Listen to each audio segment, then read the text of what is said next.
Okay, forgive me because this is not easy to do one-handed. This is a WaterBoss Model 900 water softener. I was getting an E1 error code on the display you see here. So I unplugged it and did all the other things that it said to do to reset it. And after that I was getting the HO code. And I noticed as it was running, now it's all taken apart now, but as it was running, it was doing the flashing HO. It was trying to spin this disc, and this disc was catching. So I've gone ahead and taken this apart. I unhooked the 3 sets of wires going to the controller, and all this is apart, but what you can see is I'm going to pull this out because I've taken all the screws out. Okay, now once you take this off, okay, I've pulled off that cap, and as you can see inside them in here, that wheel spins. And I noticed what was happening is that wheel, the motor was turning fine, but it would click because it wasn't able to spin this wheel. So I took this piece out,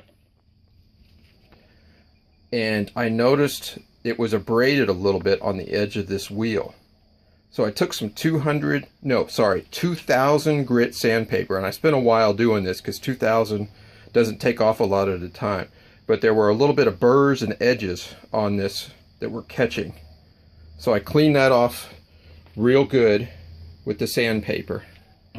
This is the wheel that's on the other side. This is the wheel that was not spinning. And you can see, you hold it in the light right where it says home, there's an H. It was not able to, the wheel was not able to spin and return to that. And so this magnet was not then touching the controller right to let it know. So I've got it, so it's spinning pretty freely now, and I also cleaned up any burrs on this edge here that might rub up against there. So next, what I did is, now since this is plastic, and since this is a water appliance, you don't want to use any kind of lubricant that's going to get inside anything. Inside where you're actually going to have your drink. I'm using a medium weight plastic compatible lubricant. This is actually for model trains and some other things like that. You can see the viscosity. It's not too thin, not too thick, so it's going to stay where you put it, and it is plastic compatible. Some oils will dissolve or weaken or etch plastics and make them not as working well. So I'm going to go ahead and put some of this in a few places on the wheel. I'm going to pause the video while I do that, and then I'll show you exactly where I put everything. Okay, as you can see, I put this oil on, and I put it on very sparingly. You don't need a lot, and it's going to move around on its own as you use the device. I put a little bit on the shafts, the 2 shafts that go through the holes, and then I also put some on that cam wheel where it wants to catch. And where it wants to catch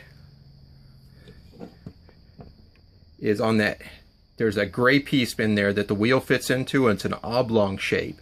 And when this spins, it moves that back and forth. But when it spins, there's sometimes some friction between the black cam wheel there and those gray slider pieces. So I'm going to go ahead and stick that back in there. Okay, I've put the wheel back on there. I screwed the screws back in that hold this plate that goes over that cam wheel. Now keep in mind these screws are going into plastic, so you do want them tight, but it's metal threads going into plastic threads, so you don't want to over tighten. Same with the little tiny nut on here. Now you can see now that the wheel spins pretty easily and doesn't seem to catch, which allows this device to move in and out. So hopefully this will solve most of the problem.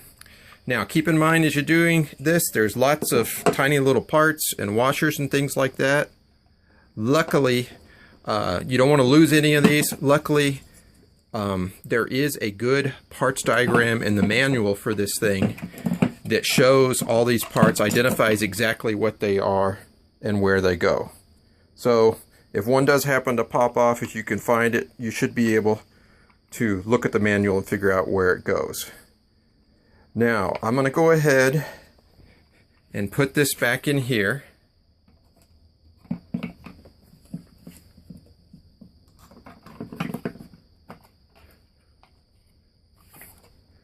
And then I'm going to put these two screws back in and tighten them good, as well as these two on the other side of the machine, which go across, and so you've got 4 places where it's being held together.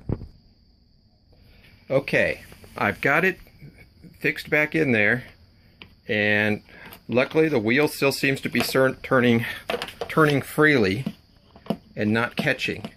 So hopefully that means the catch that I was having problems with was in here and not with this valve moving back and forth.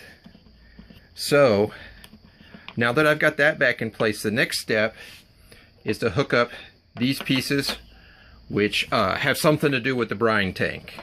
Now inside here you want to be careful. There's a large O-ring, not a large, but like a 1/2 inch O-ring that fits inside here, and then there's another little tiny concave washer, and you want the concave washer up on this piece. If either one of the O-ring, it's an O-ring, so it doesn't matter, but it goes in this large round spot.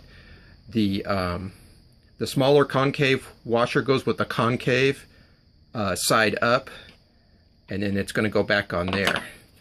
And I'm going to go ahead, there's 2 screws that hold this piece to this one, and then there's 2 screws that hold this piece into here. Now I'm going to go ahead and do that and then show you what it looks like. Okay, as I was preparing to assemble this little concave washer fell out again. It's flat on one side, and then it's what they call concave on the inside. It's kind of hard to see because it's so small. But the concave part you want facing out, right down in there. And when it comes out, it's a little bit of a pain to get it centered back where it goes, but it's not too bad. Okay, I've got this piece put back on tight with the 2 screws here, and then the 2 screws on the front. I tighten each of those screws. When you get close to getting tight, tighten them a little at a time, so it squares it nice and flush, and you don't over tighten one screw real tight before getting the other one. That way they tighten nice and evenly. Now if I come back here, there's this little gear wheel that the motor engages to turn the dial. Notice the dial, I've got it in the home position, which means you can see the little magnet up at the top, and then it's real hard to see. Well, actually, that's not too bad. You can see the little H there. That's in the home position. Okay, so put that gear on there. Okay, got the gear in there nicely. Now you can see the motor here has a wheel that it turns that engages that gear. So that will go up against there, and there's 2 screws, one at the top, one at the bottom, that hold that in place.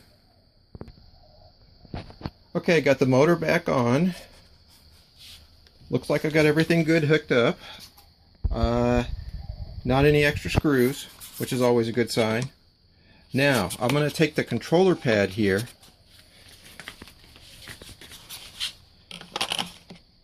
and put it back on. It kind of fits on over to the side, and then it snaps into place. Okay. There's actually 4 latches. Center it on there, snap, and then make sure it's completely engaged. And then to be ready to hook the rest of this back up, I'm going to go ahead and hook in the connectors on the back. There's this the motor connector, the 2-pin motor connector with the wires, and it's oriented so you can't get it on wrong. That one goes in this middle slot here.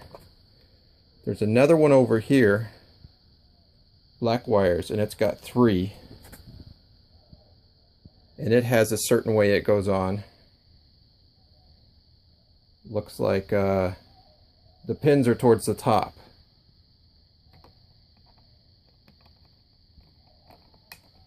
and there's a little clip, little white clip that kind of helps it stay in so it doesn't come loose. Now I'm not going to hook up the power setting here. That's the power cable until I get the rest of the softener hooked up, and we'll hope this sucker works. Okay, the water supply line is hooked in. Tighten these real good. Make sure I didn't have any drips. Now it's time to, and don't forget to hook your drain line up here. I've got it on bypass right now, but I haven't powered anything up yet. I'm going to go ahead and hook it up and power it up. Okay, got it all hooked up, powered up. No more error mode. Shows gallons remaining. I turned bypass to service. Got all my water lines on. Okay, before you do the regeneration cycle after having hooked everything back up, this thing must have quit in the middle of a cycle and had already drained the brine tank here, so there was very little water in there.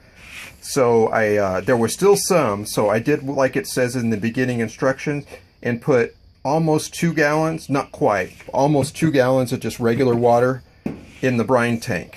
So I think it had already drained that and then got stuck and couldn't get past the point because it was having problems with that. I think it's probably a good idea. I'm going to do a regenerate cycle and see what happens. Okay, it's starting the regeneration cycle. Finished the regeneration and it's all ready to go. Check the controller settings and everything seems to be good. So looks like I got soft water again, hopefully for a while.